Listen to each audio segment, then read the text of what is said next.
歡迎嚟到連結呢個頻道，我係張師奶。師奶閱閱讀充實心靈。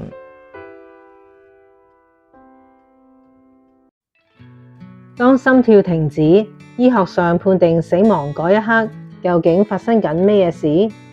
朵洛莉絲喺書入面明確指出，靈魂離開身體，其實唔係斷氣嗰刻先突然發生。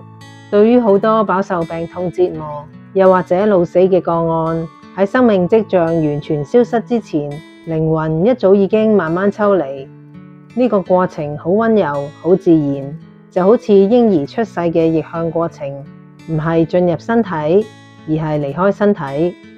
生死之間記錄咗大量個案嘅描述，雖然每個人嘅死因唔同，但係經歷驚人地一致。書入面，朵洛莉絲引導個案回憶前世死亡嘅瞬間，留低咗呢段震撼嘅對話。當肉體生命結束，你感受到痛苦嗎？冇，痛楚啪一聲，瞬間完全消失。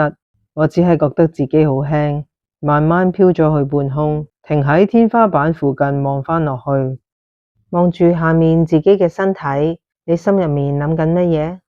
我覺得好得意。個身體就好似一件着咗好耐，已經唔再想要嘅舊衫。雖然曾經好熟悉，但係我對佢已經冇任何留戀。周圍嘅人喺度喊，我想同佢哋講，我仲喺度。死亡並唔係終結，但係佢哋都聽唔到。朵洛莉絲喺催眠中進一步詢問，發現靈魂同肉體之間其實有一條閃閃發光，好似光帶一樣嘅銀線聯繫住。呢條銀線係物質世界同靈界嘅生命臍帶，直到死亡完全確定，銀線先會真正斷開。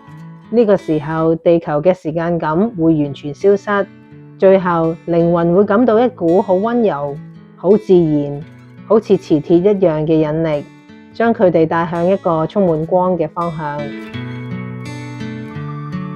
心跳停止，並唔係結束，而係一場新旅程嘅開始。